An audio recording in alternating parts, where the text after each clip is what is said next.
You know, one thing that I like about my country, Cameroon, is when we talk about strong head. Sister Benue, do you know what they call strong head? Stubborn. Oh, because you've been associated with Nigerians, huh?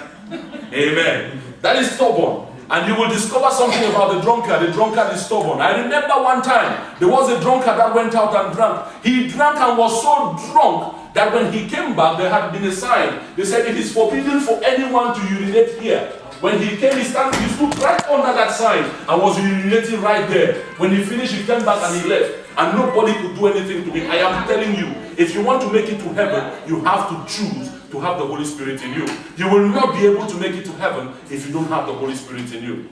Amen. Amen. I said there are 7 wonders of heaven. And we are going to be doing the series for the next probably 6 weeks. Amen. We have the first wonder, which is the wonder of preparedness. And this morning, the wonder we are going to be looking at is the wonder of reward. Amen. Somebody say the wonder of reward. I said the heaven is a prepared place for the prepared people. Amen. Amen. And I'm saying this morning that for you to be able to make it to heaven, it must be as a reward.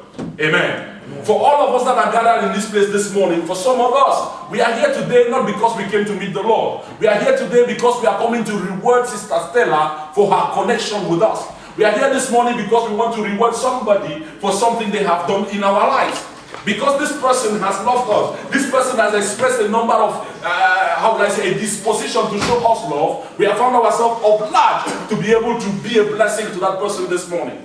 And I want you to know that the fact that you are here this morning has automatically already connected you with heaven. Because we are the door to heaven. Somebody turn to your neighbor, tell him, they are the door to heaven. Now you have to understand this. If your neighbor is not speaking to you, please change your seat. Amen. Go to a neighbor that will speak to you. Hallelujah. It is very important for us to understand. In John chapter 14 verse 2, Jesus is speaking. And he says, in my Father's house there are many mansions. If it wasn't the case, I would have told you so. I am going away to prepare you a place. Hallelujah. Amen. I want you to know this for sure. For you to be able, Jesus is not preparing us. The place has already been prepared. The houses are already available. The houses have already been prepared. The houses have already been set. Jesus is only going out there to prepare a place for you according to what you will decide here on earth. Hallelujah. Amen. And when Jesus is preparing the place for you to go into heaven, you're not just going to heaven because you had a connection with Prophet Ano. I was saying last week that it is possible for me to take many people to hell, but it is impossible for me to take even one person to heaven.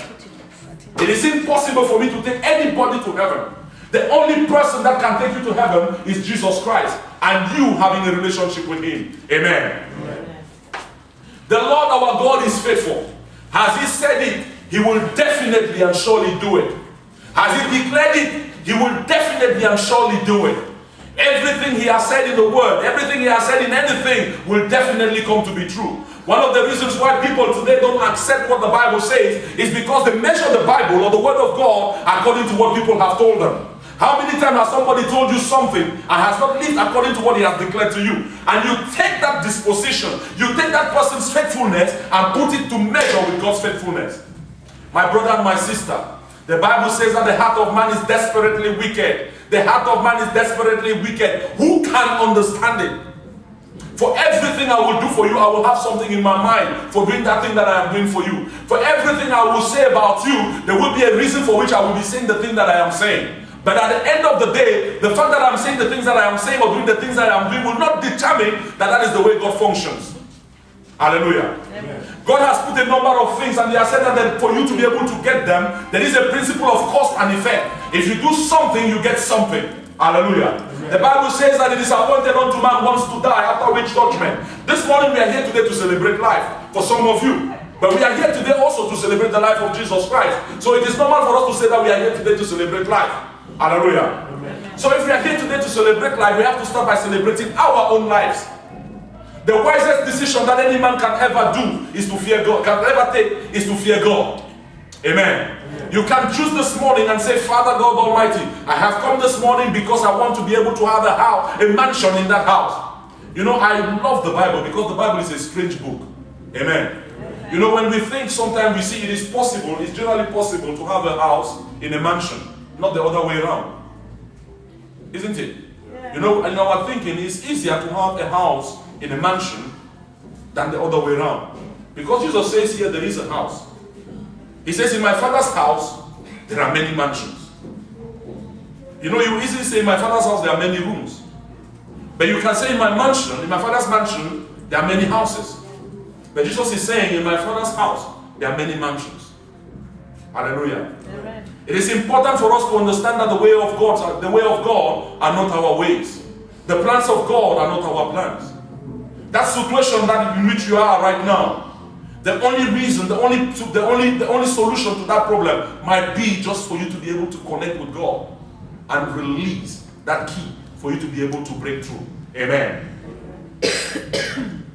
It is important for us to understand that for us to be able to connect with what God is saying in our lives, for us to be able to connect with what God has prepared for us to be able to get the reward that God has already prepared for us, we have to be able to do a number of make concerted efforts to be able to connect with that. Matthew chapter 5 verse 12 says, be glad and supremely happy when people persecute you, for your reward in heaven is great.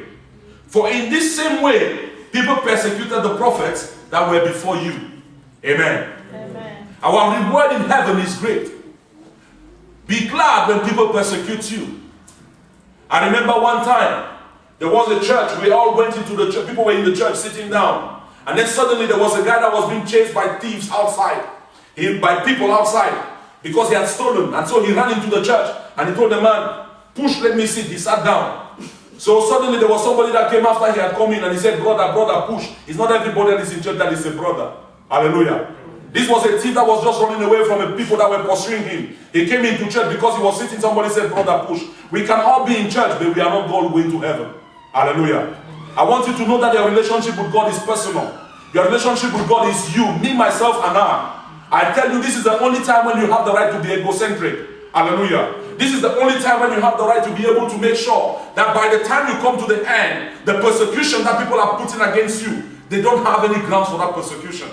He says, you happy are you, glad are you when people persecute you. For what? For kingdom's sake. Not for the fact that you went out and took somebody's wife, or for the fact that you went out and took somebody's husband, or for the fact that you went out and lied about somebody. If they persecute you for that and I am passing by, I will say, some more. Hallelujah. Amen. It is important for us to understand, as children of God, that our reason for being, our raison d'etre, is to make sure that we showcase the love of God on the land of the living.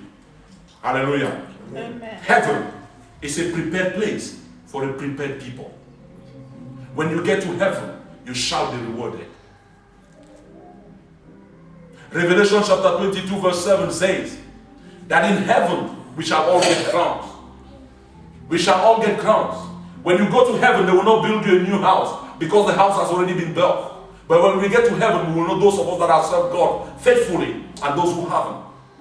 Because the crown I'm going to get will not be the same crown you will get. Except you and I do the same job. But if we don't do the same job, we are not going to get the same crown. Amen. Amen. Don't worry, saying happy birthday.